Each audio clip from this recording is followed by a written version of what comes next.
Hi friends, అందరూ బాగున్నారా? మేము మొన్న ఇండియాకి వచ్చినప్పుడు చాలా ప్లేసెస్ కి విజిట్ చేసాము. అందులో ఒక రోజు ఒక పొలంలో కేటాయించాలనేది ఒక చిన్న కోరిక ఉండే. అందుకని హరిత వాళ్ళ ఊర్లో వాళ్ళ మేనమామ పొలం దగ్గరికి వెళ్ళాము. మస్తు ఎంజాయ్ చేసినాము. ఈ వీడియోని పూర్తి వరకు చూడండి. మీకు ఎట్లా అనిపించిందో కామెంట్ కూడా చేయండి. మనిషి అయి పుట్టినందుకు ఒక్క రోజన్నా మనం పొలంలో గడపాలి. అప్పుడే మనకు రైతు విలువ, మనకు దొరికే అన్నం విలువ అనేది తెలుస్తుంది. ఒక్క రోజు ఫోన్ ని, ల్యాప్టాప్ లని, ఈ వర్క్ ని పక్కన పెట్టి పొలంలో ఉండడానికి ట్రై చేయండి. ఏదైనా బాధలున్నా కూడా అవన్నీ మర్చిపోతారు. ఖచ్చితంగా చెప్తాను. మనకే పొలం ఉండాల్సిన అవసరం లేదు. పక్కన మనకు తెలిసిన వాళ్ళకి ఎవరున్నా కూడా వెళ్ళి ఒక రోజు స్పెండ్ చేసినా కూడా దాని విలువ ఏంటి అనేది తెలుస్తుంది. మనకు కూడా అనిపిస్తుంది ఖచ్చితంగా ఏదైనా ఒక పొలం తీసుకోవాలి, పొలం పనులు చేసుకోవాలి అని. ఎంత టెక్నాలజీ పెరిగినా పొలాన్ని మాత్రం ఎవరు కూడా రీప్లేస్ చేయలేరు. కడుపుకి అన్నం కావాల్సిందే. ఎన్ని రోబోటిక్ ప్రాసెస్లు వచ్చినా, ఎన్నెన్నో ఏఐలు వచ్చిన మార్కెట్లకి రైతు అనేటోడు కంపల్సరీగా ఉండాల్సిందే. పొలాలలో వచ్చే గాలిని చూస్తా ఉంటే ఎంతో ప్రశాంతంగా అనిపిస్తుంది. మనం పీల్చుకునేదంతా పొల్యూటెడ్ ఎయిర్, కలుషితమైన గాలి. అందుకే అంటారేమో చెట్టు నీడలో చలివేంద్రం ఉంటుంది, గ్రామం నీడలో జీవితం ఉంటుంది అని. ఇంకా చెప్పుకుంటూ పోవాలంటే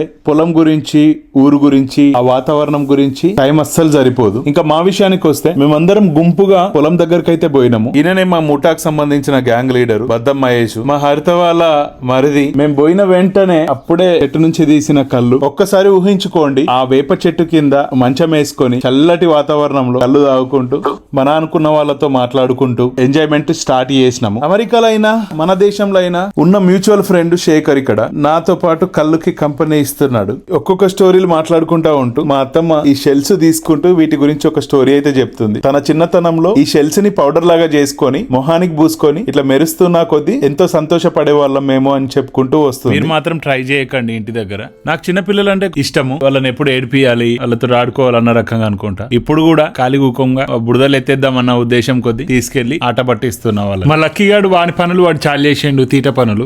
అక్కడ మంకీ లేని లోటు తీర్చేసిండు మాకు. ఆ చెట్లు ఎక్కడము, ఆ తాడు పట్టుకొని దుంకడము, ఉయ్యాలలాగా ఊగడము అలా ఆడుతా ఉన్నారు. వేరే పిల్లలు కూడా చెట్లు ఎక్కడము, మంచం పైన జంపింగ్ చేయడము, చెట్టు పైన మంకీ లెక్క కూర్చోవడము చేస్తా ఉన్నారు. నాకు పల్లెటూరు అంటే ఒక స్వర్గం లెక్కనే అనిపిస్తుంది. అక్కడ రైతులు, పొలాలు, పచ్చటి చెట్లు, మట్టి వాసన, పశు సంపద ఎస్పెషల్లీ అన్ని చూడంగానే మనసుకి ఎంతో హాయిగా ఉంటది, పీస్ఫుల్ గా అనిపిస్తుంది. ఆ డే మొత్తం ఎంతో ఫ్రెష్నెస్ తోటి ఉంటది. చిన్నగున్నప్పుడు మనము సమ్మర్ హాలిడేస్ లో బస్ ఎక్కి, అప్పుడు ఈ కార్లు, బైకులు ఇవేం లేకుండే కదా, బస్ ఎక్కి ఊరికి పోయినప్పుడు ఆ ఆనందాన్ని అస్సలు వర్ణించలేము. పొలాలు, చెట్లు, చెరువులు చూసి ఎంతో అంటే ఎంతో ఆనందంగా ఉండేటోళ్ళము. రైతులను, వాళ్ళ కష్టాలను చూస్తే నిజంగా ఒక్కొక్కసారి గర్వంగా అనిపిస్తుంది. వాళ్ళు పొద్దున్నే లేచి వరి పొలాలకు పోయి పని చేసేటోళ్ళు. ఒక డెడికేషన్ అనేది. పొద్దున్నే లేచి సద్దన్నం పట్టుకొని మంచిగా భార్యాభర్తలు ఇద్దరు కలిసి, వీలైతే వాళ్ళ కొడుకులు, కోడళ్ళు, పిల్లలు, అట్లనే వాళ్ళ పొలంలో పనిచేసే వాళ్ళు, పక్కన పొలం వాళ్ళు అందరు కలిసి కూర్చొని పొలాలలో పని చేసుకున్న తర్వాత తినేవాళ్ళు. అది చూసి సమిష్టిగా ఎలా ఉండాలని వాళ్ళ దగ్గర నుంచే నేర్చుకోవాలి మనం. ఆ పొలాలలో మనం చిన్నప్పుడు పరిగెత్తుకుంటూ ఆడిన జ్ఞాపకాలు ఎప్పటికీ కూడా మనం ఊరికి వెళ్ళినప్పుడు గుర్తొస్తాయి. అదే జ్ఞాపకాలు, అవే ఆటలు, మనం అవే మార్గాలు మన మనసులో కొత్త ఊపిరిగా మిగిలిపోతున్నాయి. మనమంతా ఇప్పుడున్న డిజిటల్ ప్రపంచంలో ఎంత ముందుకు పోయినా కూడా, నేను ఇంతకుముందు చెప్పినట్టు, మన గ్రామం అనేది, ఆ గ్రామంలో ఉన్న జీవితం అనేది, రైతు పొలాలు, వాళ్ళ మధ్యలో ఉండే బంధుత్వం, ప్రేమలు అనేటి ఎప్పటికీ మన గుండెలో నిలిచిపోతాయి. నిజమంటారా కాదంటారా చెప్పండి. మేమైతే పొలం మొత్తం చుట్టూరంగా తిరిగేస్తున్నాము. ఇక్కడ కనిపిస్తుంది కదా, ఇది బాయి. దాంట్లోనే మనోడు కొన్ని చేపలు కూడా పెంచుతున్నాడు, కొర్రమీనులు. ఆ బాయి పక్కనే వేప చెట్లు, వేరే చెట్లు కూడా ఉన్నాయి. మీరు చూస్తే ఆ చెట్లకు ఎన్నో పక్షులు వచ్చేసి వాటి గూడు పెట్టుకొని ఉన్నాయి. ఆ గూడులని మనం తయారు చేసినా కూడా ఇంత మంచిగా రావు. మా పిల్లలు అడుగుతున్నారని చెప్పేసి పక్షులు లేని గూడును ఒకదాన్ని చూసి తీసుకొని వచ్చిండు మహేష్. తర్వాత మాత్రం చాలా బాధేసింది, బ్లండర్ మిస్టేక్ చేసినాము అని. పిల్లలకి మాత్రం ఇది ఒక డిఫరెంట్ ఎక్స్పీరియన్స్. ఇలాంటిది చూసుండరు కాబట్టి. మా లెక్కనే వేరే వాళ్ళు కూడా దావత్ చేసుకుంటున్నట్టున్నారు. వాళ్ళు అదే పొలాలలో వేప చెట్టు కింద యాటం కోస్తున్నారు. ఇట్లే పొలాలలో మనమే వంటలు చేసుకొని ఫ్యామిలీతో, ఫ్రెండ్స్ తో సమయం గడిపితే చాలా బాగుంటుంది. మేము కరెక్ట్ గా నాట్లు వేసే సమయంలో వెళ్ళినాము. అప్పుడు చూసిరు కదా, ఈ పొలాలన్నిటిని దున్నడం చాలా చేసిరు. మనోళ్ళు అగ్రికల్చర్ ల్యాండ్ అనేది దీనికి ఆనుకొని ఉందని చెప్పేసి కొంచెం కొత్తగా తీసుకున్నారు. ఆ ల్యాండ్ ఎక్కడొస్తుంది ఏంటి అనేది చూస్తున్నాము. అనుకుంటాము గానీ ఆ ల్యాండ్ అంతా తిరగని కూడా తిరగలేము మనము. అంత దూరంలో ఉంటది. పొలంలో తిరగడానికి ఓపిక, సహనం కూడా ఉండాలి. రైతులకు అందు గురించే మొక్కాలి మనం. వాళ్ళు ఎన్నో రౌండ్స్ ఆ పొలంలో పొద్దున్న నుంచి సాయంత్రం వరకు వేస్తూనే ఉంటారు పని గురించి. మా దేవుగాడైతే చెట్టుతోటి యుద్ధమే చేస్తున్నాడు. ఆ చెట్టుతోటి విస్తారాకులు తయారు చేస్తాడో ఏమో. మీకు తెలుసు కదా విస్తారాకులు అంటే, ఒకప్పుడు పేపర్ ప్లేట్స్ లేనప్పుడు ఇట్లాంటి ఆకులతో చేసిన ప్లేట్లని వాడేటోళ్ళము. ఇప్పుడు అన్ని paper plates, disposal plates, disposal glasses వస్తున్నాయి. మీరు చూస్తూనే ఉన్నారు, వాటి వల్ల ఎన్నో హెల్త్ ఇష్యూస్ వస్తున్నాయి. నేనైతే డిస్పోజల్ గ్లాసెస్ లో టీ తాగడం అయితే మానేసినాను. మీరు కూడా కేర్ తీసుకోండి. మీకు తెలుసు కదా, నాకు ఏ ఆపర్చునిటీ వచ్చినా కూడా వదిలేసుకోను. అందుకే అక్కడ ట్రాక్టర్ కనబడింది, ఇది నాట్ల టైం, దున్నేయాలనిపించింది ట్రాక్టర్ తో. అందుకే పిల్లల్ని ఎక్కిచ్చేసుకొని నేను ట్రాక్టర్ అయితే ట్రై చేస్తున్నా.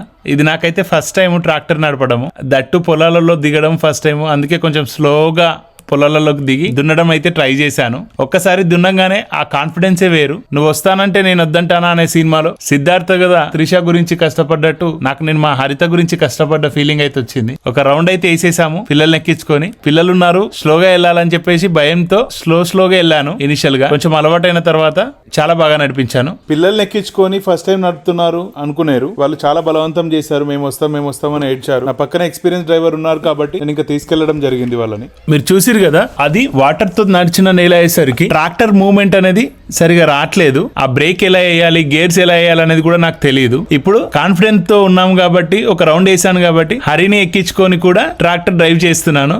భలే ఫీలింగ్ వచ్చింది. ఈ జాబులన్నీ మానేసి ఒక పొలం తీసుకొని ఇలా ట్రాక్టర్లు మన పని మనం చేసుకుంటే ఆ సాటిస్ఫాక్షనే వేరు. ఎన్ని లక్షలు వచ్చినా బయట దీని మీద రాదు. 100% షూర్. నాకు హరికి లైఫ్ టైం గోల్ ఇది. పొలం తీసుకోవాలి, దాంట్లోనే ఒక ఫామ్ హౌస్ వేసేసుకొని మనమంటూ తోటలు పెట్టుకోవడము, సొంతంగా ఫార్మింగ్ చేసుకోవడము, పశువులు పెంచుకోవడము అనేది చాలా ఇష్టమైన కోరిక.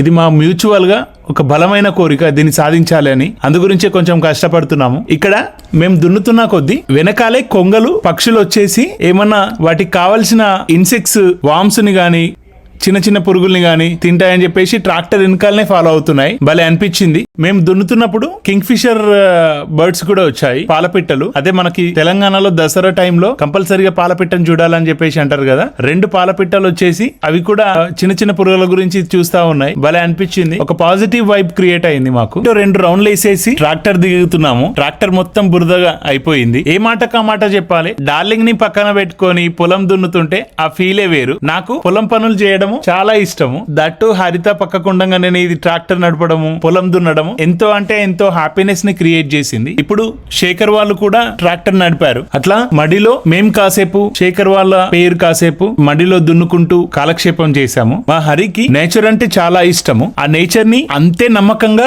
గట్టిగా నమ్ముతుంది. తన నమ్మకం ఎట్లా అంటే, మనము నేచర్ ని ఏదైనా కోరుకుంటే ఆ నేచర్ మనకు కంపల్సరీగా తిరిగిస్తుంది అన్న నమ్మకంతో ఉంటుంది. నేను కూడా దాన్ని స్ట్రాంగ్ గా నమ్ముతాను. మీరు కూడా నేచర్ ని కాపాడండి, చెట్లని కాపాడండి. మనము నేచర్ ని ఎంతగా ప్రేమిస్తామో దానికి ఈక్వల్ అండ్ డబుల్ గా మనకి ఆ వాల్యూని నేచర్ తిరిగిస్తుంది. ఇది మాత్రం 100%. ఈ ట్రిప్ వేసిన తర్వాత నాకు అనిపించింది ఏంటంటే, మనం వేలకి డబ్బులు పెట్టి ఎక్కడెక్కడికో ట్రిప్పులు వేసి నేచర్ ని చూడాలి, అనుభవించాలని చెప్పేసి వెళ్తా ఉంటాము. అలా వెళ్లకుండా మనమంటూ కొంచెం సమయం కేటాయించి మన వాళ్ళ పొలంలో ఒక్కరోజు ఇట్లా టైం కేటాయించండి. ఆ ఫీలే వేరు. ఇది రియల్ ఫీల్ అనిపిస్తుంది నాకు.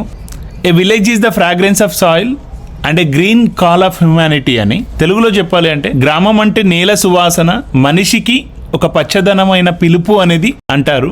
ఈయన పేరు గౌతమ్, నాకు తమ్ముడు. చాలా తొందరగా ట్రాక్టర్ నేర్చుకున్నాడు, చాలా బాగా నడిపిస్తున్నాడు పర్ఫెక్షన్ తో. నాకే నేర్పిస్తున్నాడు ట్రాక్టర్ ఎలా నడపాలి ఏంటి అనే దాని గురించి. I'm so happy for it. మనోడైతే నెక్స్ట్ లెవెల్ లో కట్స్ కొడుతున్నాడు ట్రాక్టర్ ని.